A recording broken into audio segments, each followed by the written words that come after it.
This podcast may contain paid advertisements, but more on that later. Welcome to the O'Connor Bootstrap Podcast, your go-to resource for unraveling the intricacies of business and leadership, honing in on the essence of bootstrapping a business from scratch.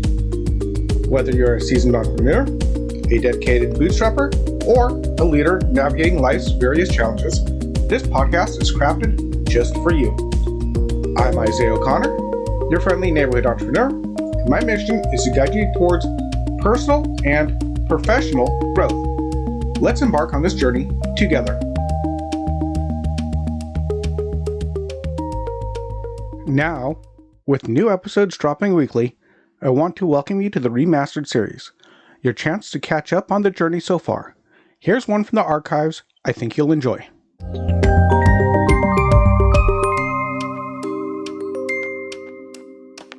Ready, fire, aim.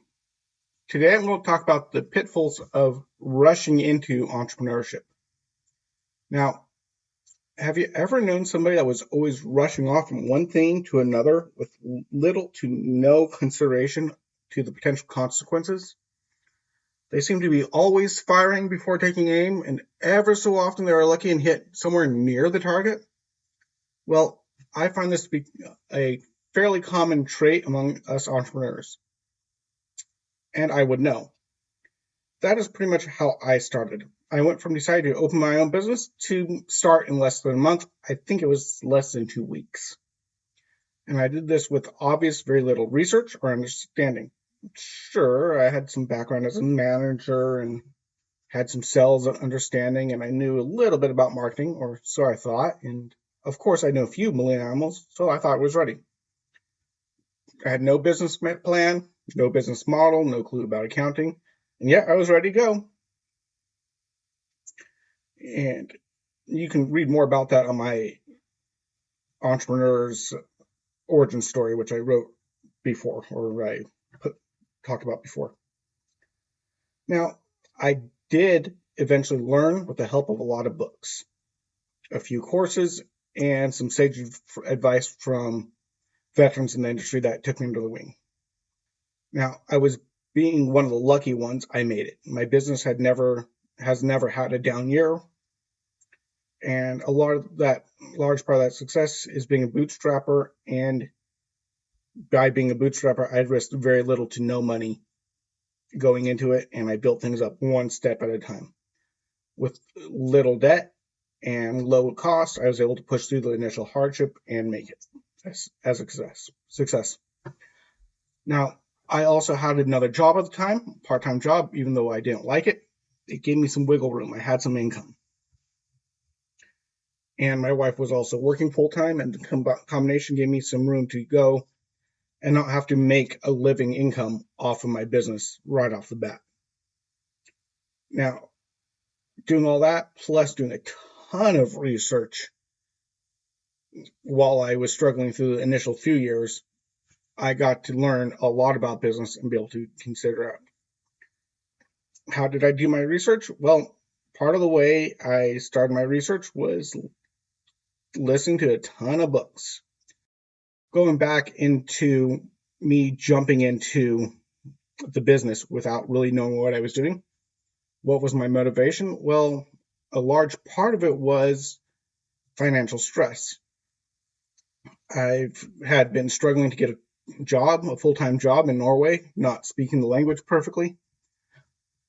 And so, being tired of not getting my own job, I figured I'd start working for myself because I wouldn't judge myself on my own language skills. Yeah, it worked for the most part.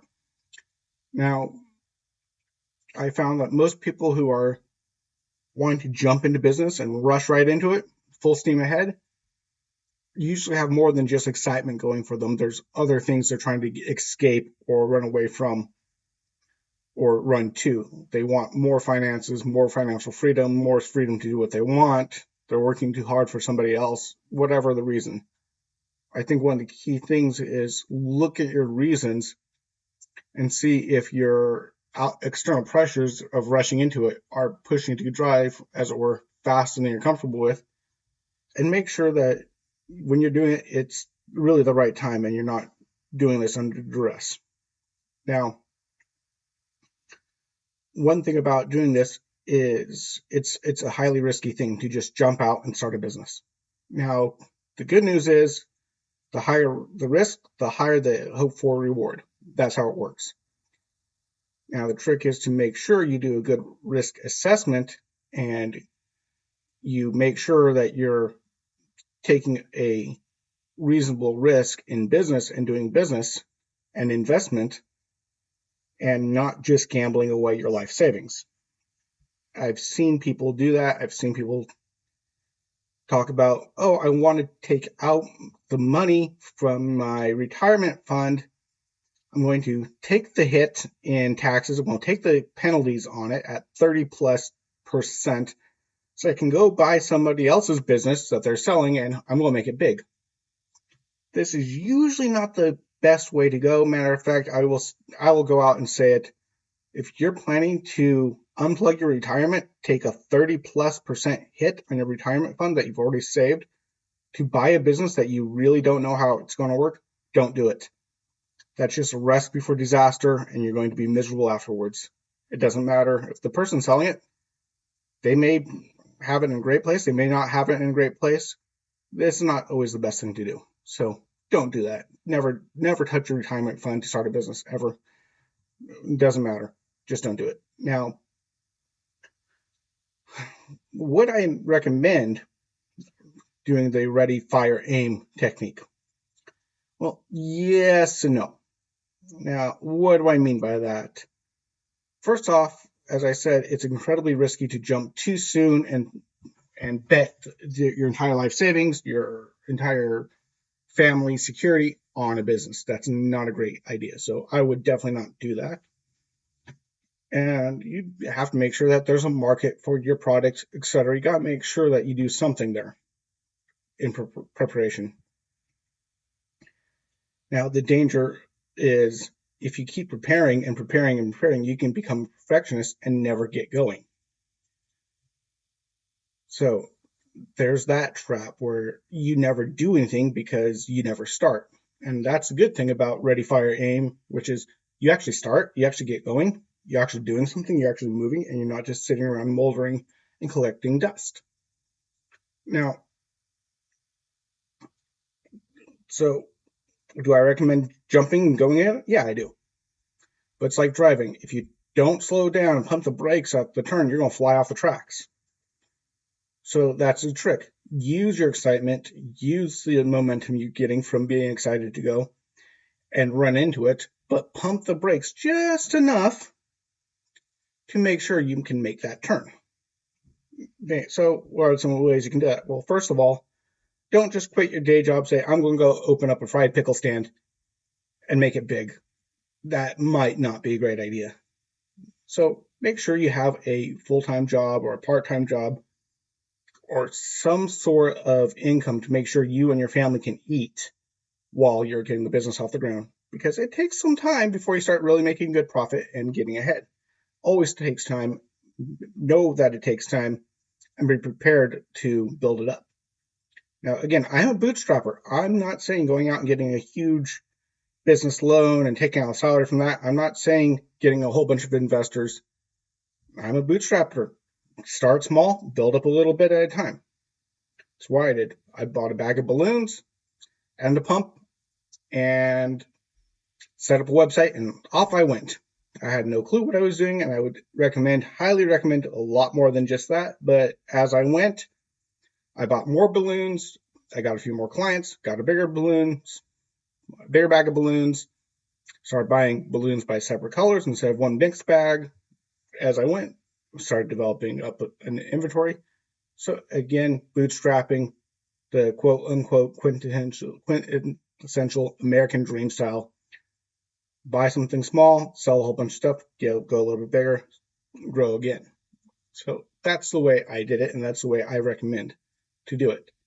Now, keeping a part-time job or a full-time job while you do this as a side hustle, that's, in my estimation, the best way to go to make sure you don't crash and burn completely. Now, Also, you need to take more than a month to start. Start right away, but don't actually launch your business until you're ready. Now, again, what do I mean by that? It means when you get the idea, start doing it. Start doing the research. Start looking into market research. Start looking into the accounting and tax code. Make sure that when you start up that you've got the right business registry with the government. Make sure you've got the right tax assessment. Make sure you have the right accounting software so you can send bills and receive money and do receipts, and make sure that you're doing everything legally so you don't get in trouble at the end of the year. So start, jump, go, but take some time to aim before you fire. But don't wait too long, because success can be and is a moving target, so you have to chase it down. Now, like I said, the great thing about this behavior is you get moving. You get started. So do that. Get started. Jump right away. Just when you get excited, make sure you take the time to aim first and then fire. Now, you don't have to hit dead center of the target right off the bat, but at least get on the target, at least get on the paper so that you can start moving in the right direction. Otherwise, you're just going to be wasting your time. Now, to sum up, it's this. There's a balance to be struck, and to sum it up, it comes down to Duck Hunt. Duck Hunt, you might say? Yes, Duck Hunt, the old Nintendo game from the 80s. Yeah, I'm old, okay? Now, in this old game Duck Hunt, you had to take enough time to aim, otherwise you'd miss. And if you took too long to aim, the ducks would just fly away, and your hunting dog would get up and laugh at you. So success is like Duck Hunt. Take the time to aim, otherwise it will fly away, and your dog will laugh at you. Good day. Until next time, I've been your friendly neighborhood entrepreneur, Isaiah O'Connor. If today's episode added value to your day, we'd love to hear your thoughts. Drop a comment and consider giving us a stellar 5-star rating on your favorite podcast platform. Whether it's Apple Podcast, Spotify, Google Podcast, or more.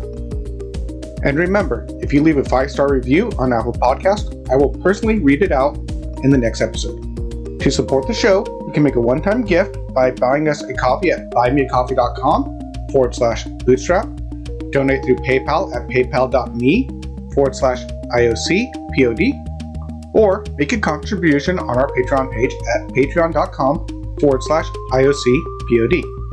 Your support keeps the episodes coming. For even more content and exclusive perks, join our Patreon community at patreon.com/IOCPod. Patrons enjoy ad-free episodes, access to our private Discord server, early content previews, and a lot more. And here's an exciting offer. Get your free trial of our $5 a month Bootstrapper Community Explorer tier. This exclusive tier grants you ad-free content, Discord server access, and early content previews. Join us and be part of the inner circle. If you're feeling more generous, those who join tiers $25 a month and up will have a chance to be a featured guest on this podcast. A massive thank you to Wintergatan for generously providing the incredible intro and outro music at no cost. We appreciate their support. Be sure to check out Wintergatan's amazing work on YouTube at youtube.com/@Wintergatan. Until next time, I'm your friendly neighborhood entrepreneur, Isaiah O'Connor, signing off. This is the O'Connor Bootstrap Podcast, brought to you by Athos Business Solutions. For our companion podcast, the Athos Business Podcast, hosted by Jason St. Clair, along with past episodes and related blogs, visit our website at athos.com. That's ATHEOZ.com or theoz.com.